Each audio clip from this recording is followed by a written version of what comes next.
So-called anarcho-capitalists are not anarchists even a little bit. Oh boy, it's gonna be another one of those videos, isn't it?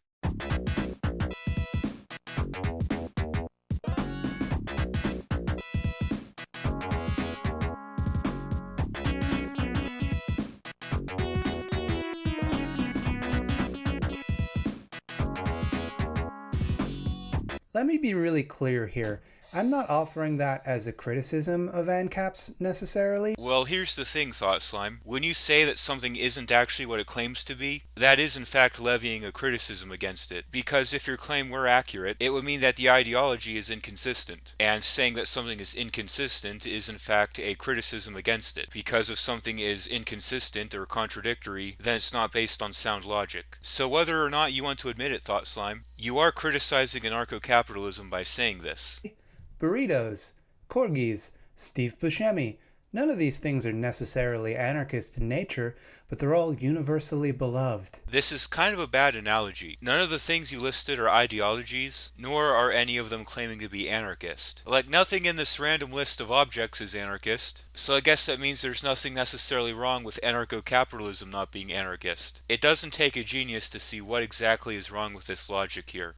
Not everything needs to be anarchist all the time. That's okay. Okay, agreed. Not everything necessarily has to be anarchist in order to be good. There are plenty of things that have absolutely nothing to do with anarchism that are still considered good. But here's what Thought Slime fails to take into consideration. While something doesn't necessarily have to be anarchist in order to be good, something not being anarchist is only a problem if that something is claiming to be anarchist. Because if anarchism is a major part of an ideology, and it's not actually present, that would make that ideology fundamentally inconsistent. I do think ANCAPs should be criticized. Well, sure, I think every ideology should be criticized, because the free exchange of ideas is an important part of a healthy society. Even ideas I agree with should be criticized, because by hearing opposing viewpoints, you can sort of learn what the weaknesses are in your ideology and strengthen them. So yeah, I think all ideologies, even ones I agree with, should be criticized. And I think their ideology is whack as all hell. But that is not the focus of this video. I'm just here to explain why they're not anarchists, that's all. The point of this video isn't to criticize anarcho-capitalism, just to explain why it's inconsistent and not actually what it claims to be. Like, anyone with a brain should be able to see right through this non-disclaimer that he's trying to hide his arguments behind. Along the way, I might make fun of them a little bit, because it's hard for me to talk about this toilet ideology without showing my contempt for it. So on top of that very blatant non-disclaimer he just gave, now he's very obviously poisoning the well. Poisoning the well is a logical fallacy where you try to plant a bias against your opponent in the minds of your audience before you even introduce the opposing viewpoint. This makes your criticisms seem more credible than they actually are. And that's very clearly what he's doing here. He's making it fucking obvious. Like, this guy's using some very underhanded argumentative tactics here. And he's doing it so blatantly and obviously. Like, this guy's a charlatan and he's not even good at it. Part 1. What do these words mean? Anarchism is a spectrum of ideologies that are opposed to unjustified hierarchies. So anarchism is a spectrum of ideologies which are opposed to unjustified hierarchies. You're going to want to make a mental note of this. Be they political, social, economic, or any other axis of oppression that people invent. So it is correct to point out that all anarchists are against political hierarchies, because the common thread that runs among all anarchists is opposition to the state. However, as Thought Slime mentioned a moment ago, anarchism is a spectrum of ideologies. So while they are all opposed to political hierarchies, not all anarchists necessarily take issue with economic or social hierarchies. Some anarchists, while they do take issue with political hierarchies, see other forms of hierarchies as justified or a natural part of living in society. Because, as Thought Slime mentioned a moment ago, anarchists primarily take issue with unjustified hierarchies, not necessarily all hierarchies.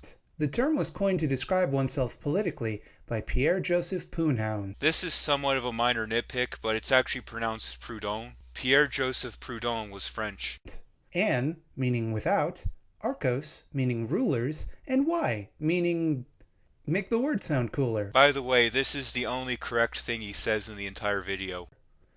Capitalism is an economic system typified by these three things. A very useful way to get a point across without having to actually argue for it is to have text visible in the background. Let's have a look. According to Thought Slime, capitalism is A, rich assholes owning shit. Actually, everyone gets to own shit under capitalism, not just the rich, but alright. B, buying stuff. Okay, that one's true. C, Gotta go to work. This sucks. So I'd imagine what he's trying to get at here is that common argument made by socialists and communists that under capitalism you work or starve, when that would literally apply to any economic system, not just capitalism. It's a simple fact of reality and nature that it requires effort to produce the resources needed to survive. So any system you could conceivably come up with, unless it could somehow break the laws of thermodynamics, people are going to need to perform work or else people will starve. Now under capitalism, not only are you able to get more while working less, but you're also able to pick your job, who you work for, or even work for yourself. These are all luxuries that were never available in any communist country anywhere.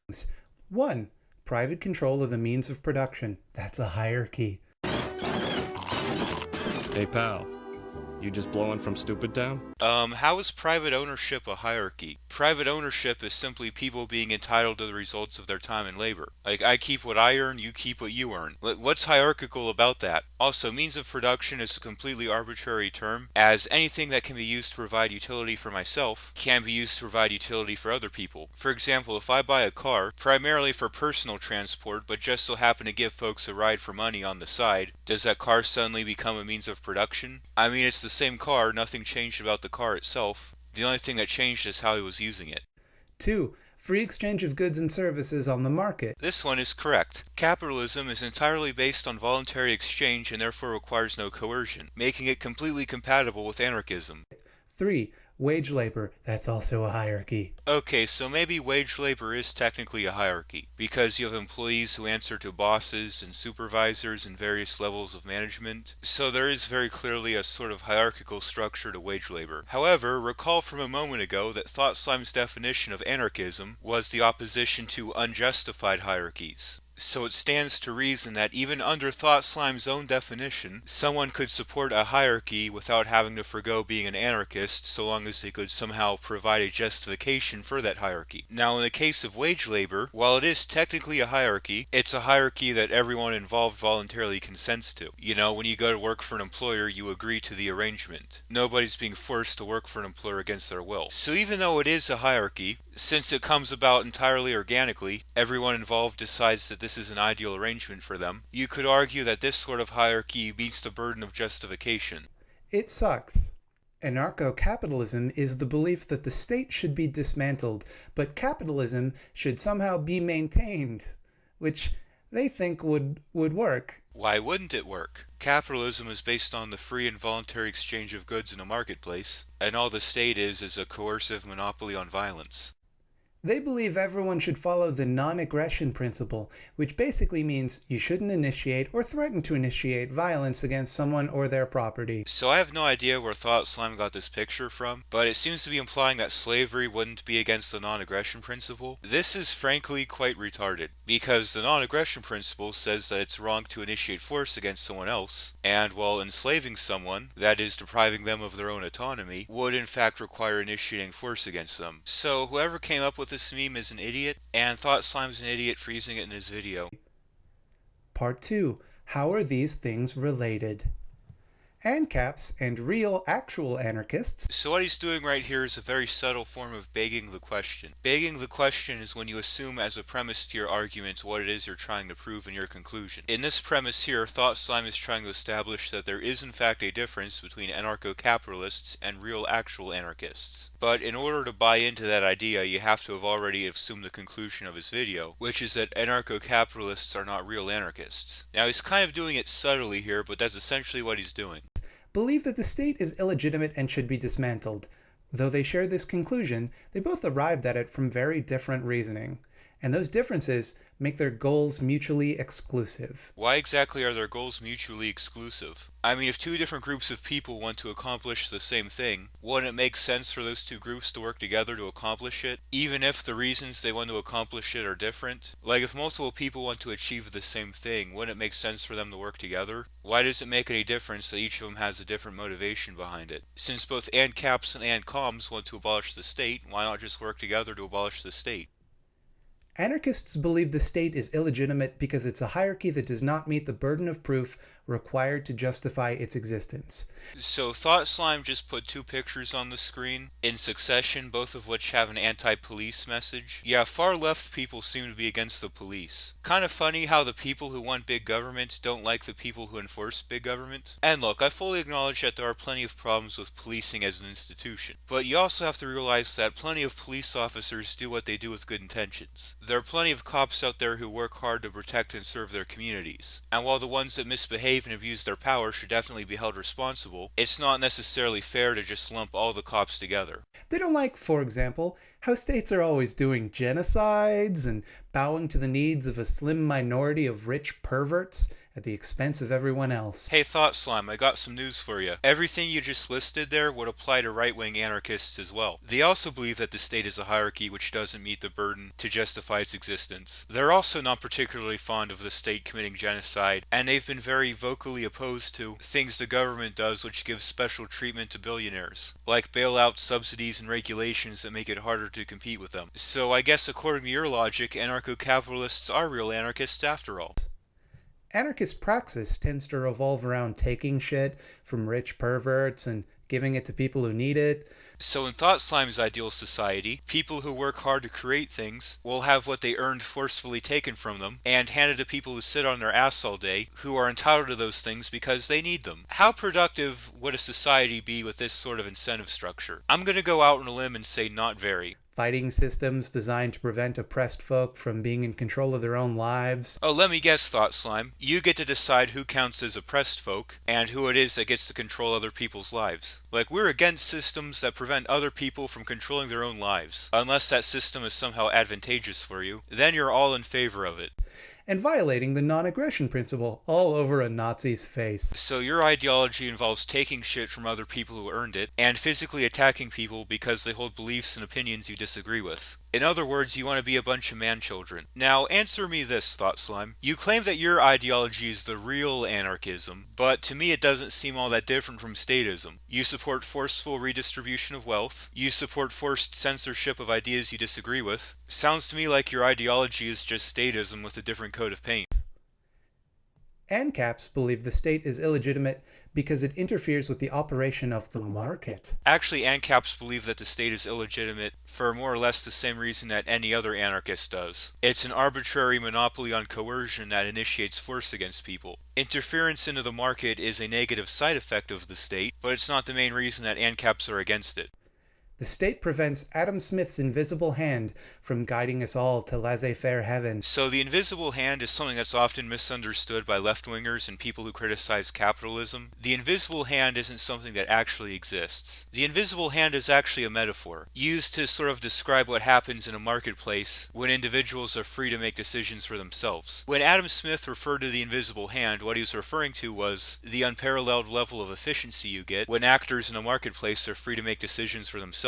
The sort of collective coordination that comes about from each individual making the most rational decision for themselves is such that it would appear as if there's some central coordination going on, hence the metaphor of the invisible hand. It appears as if the market's being carefully manipulated by some sort of invisible controlling force, when in reality it's just the collective results of individuals making rational decisions. So the point of the invisible hand metaphor isn't that it's something that exists, but rather something that doesn't exist. So people who speak of the invisible hand as if it's something that exists are simply misunderstanding the metaphor. The point of the metaphor is specifically that it doesn't exist.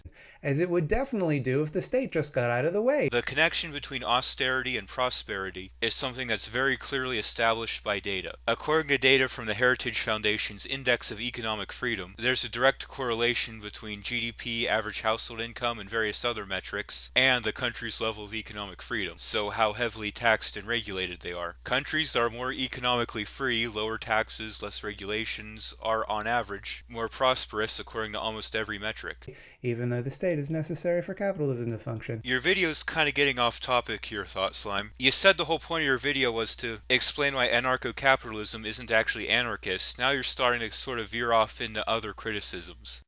Also, they believe the taxation is theft, and boy, Do they want to tell you about it? Well, yeah, I mean, that's a simple, verifiable fact. Taxation is basically just someone saying, hand over your money or I'll hurt you. The only reason it's called taxation and not robbery is because it's the government doing it. As a matter of fact, Thought Slime, you, even as an ANCOM, should be against taxation, because it goes toward funding the state that you hate so much. Like, this is one of those things that both ANCOMs and ANCAPs should be able to come together on. Their praxis tends to revolve around protecting property rights and making absolutely sure that people who own shit get to keep it. Well, yeah, I mean, if you own yourself, it means you own your time and labor, and therefore you own the results of your time and labor, therefore you have a right to your property. I mean, what's the alternative? Slavery? Because if someone else has a right to my time and labor, against my will, even only partially so, that's still slavery. I mean, what's the difference between stealing $200 from somebody, or forcing them to perform $200 worth of labor for you? In either scenario, you took $200 worth of time and labor from that person. In one instance, you've just done so after the fact. Even if that mad sucks for everybody else. So this is sort of a false dichotomy fallacy. He's basically arguing as if having property rights respected automatically entails that poor people are just SOL, and I don't see why that would necessarily have to be the case. I mean, most people who support capitalism and private property rights do also support charity and other aid programs to the poor. Like, we don't necessarily have to choose between property rights and aid to the poor. It's conceivable that you could have both.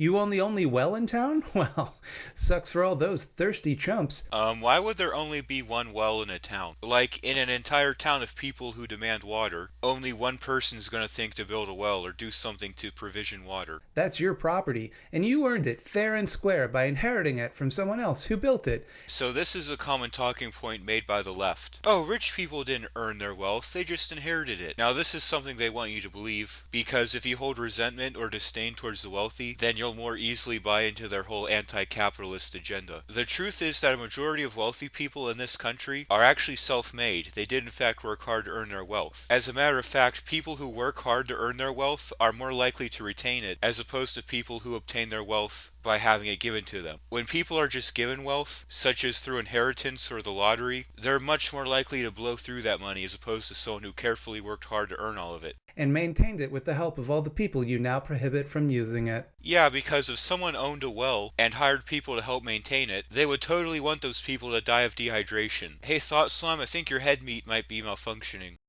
ANCAPs believe that all rights derive from property rights. The reason you have a right to autonomy over your own body is because you own yourself. It's actually the other way around. You own yourself because you have autonomy over your own body. And you're allowed to do whatever you want with yourself, even sell yourself. Which, I guess if you sold yourself, the money that you get wouldn't belong to you anymore, because you don't belong to you. In order for something to be sold, it has to be transferable. I have to be able to relinquish ownership of it, and the person I'm selling it to has to be able to gain ownership of it. Because there's no way to relinquish ownership of the self, anywhere you would try to go, you would be there, nor is there any way for another person to become the self. That is to say, there's no way for someone else to become you. This means that the self is the one piece of property that you own, that you can never actually sell, even if you wanted to. Following from this position, their reasoning is that if property rights are not protected, no human rights are possible. That's correct, because as I've mentioned earlier, if there's nothing entitling you to your time and labor, then there's nothing stopping anyone else from taking advantage of it against your will. So, while we may share a disdain for the government, anarchist and ANCAP ideologies are not compatible. That's not necessarily true. Here's the thing, Thought Slime. There's one and really only one thing any anarcho-capitalist is really going to ask from you. Don't violate them or their property. Like there, that's it. It's that simple. As long as you're not violating the person or property of another, then you're pretty much free to do as you please under anarcho-capitalism. Most ANCAPs are perfectly fine with a socialist setting up their own workers' co-op or commune, so long as you're only using your own property and nobody's being forced to participate against their will. Part 3. But what if they're the real anarchists and you're fake anarchists pretending to be anarchists, but they're the real ones? What? I don't know if this is a straw man or what he's doing here. Remember Proudhound, the first person to call themselves an anarchist? He was rather fond of the saying, property is theft. If property is theft, then from whom are you stealing it from? Because in order to have theft, you need to take something from someone else that which they're entitled to. So basically, you need people to own things in order to have theft. If property didn't exist, then theft wouldn't exist, because then nobody would be entitled to anything. This whole claim that property is theft fails a basic consistency check. Anarchists tend to agree, because allowing property to be owned privately inevitably results in the accumulation of property by the few at the expense of the many. So, is the problem that people privately own stuff, or that people privately own too much stuff in comparison to everyone else? Like, this guy's criticisms are really inconsistent. Another reason his argument is erroneous is that he's using data from a society in which there's a state, and assuming that this data would also hold for a society which didn't have a state, which isn't really accurate, because as I'm sure we're all aware of, the state exacerbates wealth inequality by squeezing money out of the lower classes and handing it to the rich, something that obviously wouldn't exist in a society without a state. That's an economic hierarchy, my dude. Hierarchies have rulers. You can't subscribe to without rulersism if you want rulers. Even if you think those rulers deserve to rule, it's still a ruler, you ding-a-ling. So basically what Thought Slime is doing here is he's conflating all hierarchies with government. In his mind, just because some people may be wealthier than others in a certain society, that makes them a government. He equates people who have more wealth with rulers. This, first of all, fails to take into account any sort of nuance. For example, how is it that those rich people got the wealth that they have? And how well off are the majority of people who aren't as wealthy? But he's also conflating people who voluntarily trade to earn money with people who have the right to steal your shit and boss you around. Like he's trying to argue as if there's no difference between the two. NCAPs are quick to assure us that in the absence of the state, all agreements would be made between voluntary free actors for some reason. Well, yeah, I mean, if there's no state to control and coerce people, what else would there be, other than voluntary interactions? So while it's a hierarchy, it's not coercive. Yes, bingo. That's exactly what makes it compatible with anarchism in spite of being a hierarchy. Like it is when the government wants you to vaccinate your children. Oh boy, now there's a joke that certainly aged well. Except, like, if the alternative to accepting an exploitative agreement is starvation, as has been the case for most people whenever unregulated capitalism rears its ugly head, that's, a little coercive. So do you have any sources to back up this claim of yours, that unregulated capitalism usually results in starvation? Because the majority of historical precedent seems to actually imply the opposite. Socialist and communist countries seem to have the highest levels of starvation. Maybe, not all that materially distinguishable from state violence? So according to Thought Slime, not getting paid to sit on your ass and do jack shit is the equivalent of the state using violence against you. Which kind of raises the question, how does Thought Slime's society not involve coercion? Because if you think about it, if I'm entitled to necessities of life for just sitting on my ass all day, doesn't that sort of imply that other people are going to be forced to work to provide those things for me? I mean, these things are going to require effort and resources to produce. They're not just going to come from nowhere. Also, vaccinate your kids, guys. You're gonna get smallpox, and I don't agree with what you say, but I will defend to my death your right not to get smallpox. I know that Thought Slime primarily brought this up as a joke, but I think it's worth pointing out that most, not just vaccines, but medical innovations as a whole, come out of capitalist countries. Look at the current pandemic that's going on. Pretty much all of the vaccines were developed in the United States. And even before the vaccines came out, a lot of treatments and tests were also developed in our country. There was one COVID-19 test that could return results in as little as 15 minutes. Who knows what other sort of innovations could have come about if the FDA would have gotten out of the way. Part 4. You, sir, are biased. My problem isn't that you're biased. I mean, most people when they argue a position do go into it with a bias. My problem is that you're resorting to underhanded tactics and sophistry to try and get your point across. Yes, that's true. I don't much care for ANCAPism, and I do very much like anarchism. Anarcho-capitalism is anarchism. To use the Ben Shapiro meme, it's in the name anarcho-capitalism. So let's hear it from Murray Rothbard. Oh God. Did I say that? Murray Rothbard is the libertarian economist who you might recognize from those Six Flags commercials.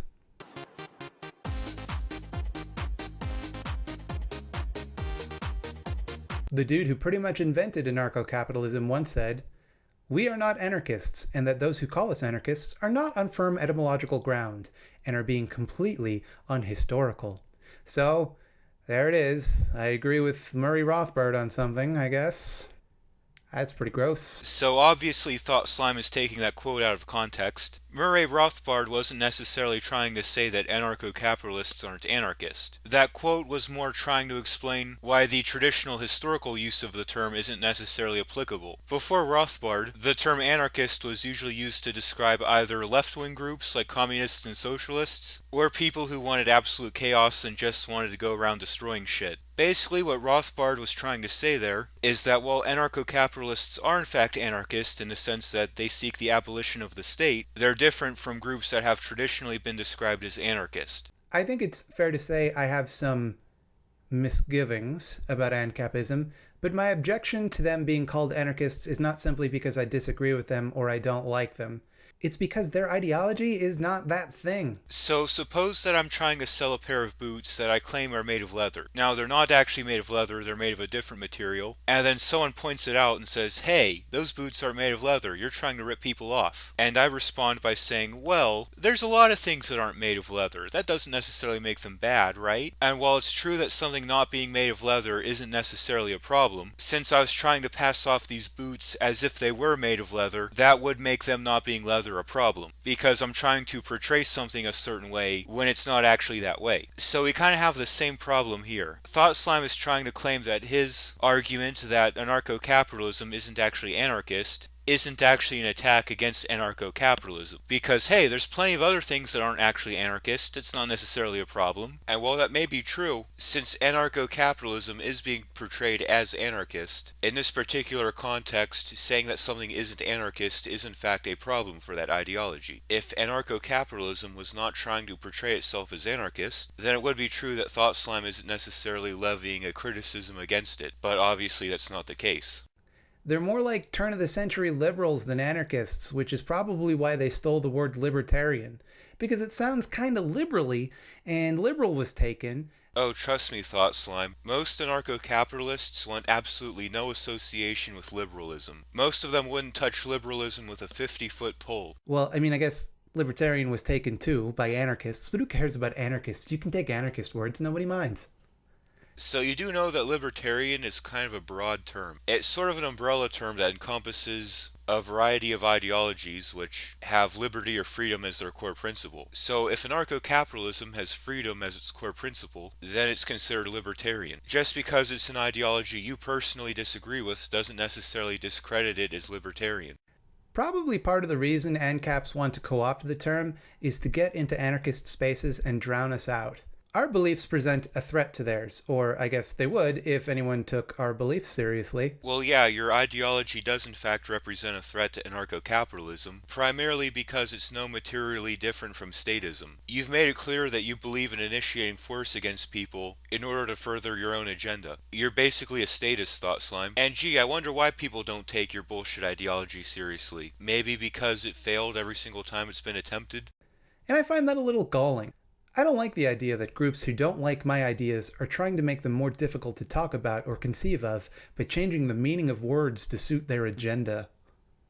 It'd be Orwellian if it was being done by the state or by smart people, but it's actually being done by supplement chugging Econ 101 anime avatars, so it's just kind of irritating. Hey, Thought Slime, you know that language is fluid, right? Like words can have more than one meaning, or their meaning can change over time. Just because a word that you happen to like just so happens to be equally applicable to an ideology you disagree with, doesn't necessarily mean that people who hold that ideology are intentionally trying to co-opt the word. Also, by the way, you can't have capitalism without the state, because without the state and police and the military, there's no way to protect private property from the collective force of the working class. In fact, I'd go so far as to say that the state currently exists only to serve the interests of capitalism. Wow, this guy's a fucking charlatan. Not only does he start off his video with this fake, disingenuous disclaimer to hide his arguments behind, and blatant and obvious poisoning the well, but now he's intentionally making his arguments difficult to hear. Like, what's wrong there, Thought Slime? Not feeling too confident that your arguments can withstand criticism, so you have to put a fade-out effect on them while blasting loud polka music, so that way your opponents can't hear what you're arguing? This guy's such a dishonest charlatan, and he's not even good at it. Like, at least Sam Cedar knows how to be a dishonest charlatan. Like, I don't know what's worse. being a Sam Cedar or failing to be a Sam Cedar. Anyways, this has been Philosophos making stupidity play dead. Until next time, take care.